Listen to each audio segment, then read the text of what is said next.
ನನ್ನಲ್ಲಿ ತುಂಬಾ ಇನ್ನೊಂದು ವಿಷಯ ಹೇಳ್ತೇನೆ ನಿನಗೆ, ಎಲ್ಲ ಹೇಳುದು ಈಗ ಯಾಕಂತ ಈ ಹೆಂಗಸರಲ್ಲಿ ಗುಟ್ಟು ಹೇಳುದು ಗಾಳಿಯ ಕೈಯಲ್ಲಿ ಕಸ್ತೂರಿ ಕೊಟ್ಟು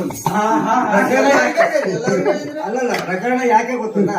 ಹೆಂಗಸರ ಬಾಯಿ ಎಂಬುದು ಹಾಗೆ. ಯಾಕೆ ಇನ್ನು ನಿನ್ನ ಅಕ್ಕ ತಂಗಿಯರು ರುಕ್ಮಿಣಿ ಮುಂತಾದವರು ಹೇಳಿದ್ದಾರಲ್ಲ, ರುಕ್ಮಿಣಿಯನ್ನು ಕಂಡ್ರೆ ನಿನಗಾಗುದಿಲ್ಲ ಸ್ವಲ್ಪ ಹಾಗೆ ನೀನೇನ್ ಮಾಡ್ತೀಯ, ಅವಳ ಕಿವಿಗೆ ಸ್ವಲ್ಪ ಕೇಳ್ಬೇಕಲ್ಲ, ನಿನ್ನ ಸಖಿಯರ ಮುಖಾಂತರ ಇಟ್ಕೊಡು. ಹೌದೇನೆ, ನನ್ನ ಗಂಡ ನನ್ನ ಇಂತ ಮುಟ್ಟಿದ ವಿಚಾರ ಮತ್ತೆ ಯಾರಲ್ಲೂ ಹೇಳಿಲ್ಲ, ಯಾಕೆ ಅವಳಿಗೆ ಕೇಳ್ಬೇಕು ಅಂತ ಹರಕು ಬಾಯಿ ಹೇಳುದಿಲ್ಲ. ನೀವು ಹೇಳಿದ್ದು ಧೈರ್ಯ ಇಲ್ಲ, ನಾನು ಹೇಳಲೇಬೇಕು. ಧೈರ್ಯ ಇಲ್ಲ ಅಂತ. ಧೈರ್ಯ ಇಲ್ಲ, ನನ್ನ ಹೆಂಡತಿ ಎಲ್ಲ ಒಂದು ಧೈರ್ಯ ಇಲ್ಲದ ಮೇಲೆ ಇನ್ನೇನು? ಹೆಂಡತಿಯನ್ನು ಧೈರ್ಯ ಅಂದ್ರೆ ಎಲ್ಲದಕ್ಕೂ ಹೆಂಡತಿಯನ್ನು ಧೈರ್ಯ ಇಟ್ಟುಕೊಂಡ್ರೆ ಆಗುದಿಲ್ಲ. ಕೆಲವು ವಿಷಯಗಳು ಇದನ್ನು ಹೇಳುದಿಲ್ಲ, ಹೇಳಲೇಬೇಕು. ಹೇಳುವುದಿಲ್ಲ. ನಿಮ್ಮ ಬಾಯಿಂದ ಹೇಗೆ ಬಿಡಿಸಬೇಕು ಗೊತ್ತು. ಹೇಗೆ ಬಿಡಿಸ್ತೇನೆ ನಿಮ್ಮ ಕೊರಳಾನೆ ಹೇಳಿ. ಹೀಗೆ ಕೈ ಹಾಕಿ ಕೊರಳಾನೆ ಹೇಳ್ಬೇಕಾ? ಓ ತರುಣಿಗೆ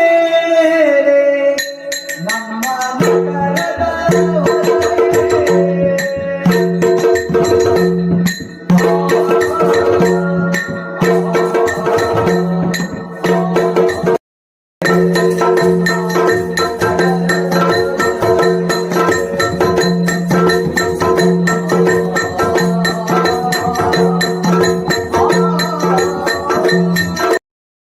ನಮ್ಮ ಅಣ್ಣನ ಕಿವಿಗೆ ಗೊತ್ತಾಗ್ತದೆ. ಸನ್ಯಾಸಿಗಳಲ್ಲಿ ಜೀವ ಬಿಡುವ ನಮ್ಮ ಅಣ್ಣ ನೇರವಾಗಿ ಬಂದು ಸನ್ಯಾಸಿಯ ಪಾದಕ್ಕೆ ಉದ್ದಂಡ ನಮಸ್ಕಾರ ಮಾಡಿ, ಸ್ವಾಮಿ ಈ ಮಳೆ ಗಾಳಿಗೆ ನೀವು ಕುಳಿತುಕೊಂಡು ಬೇಡ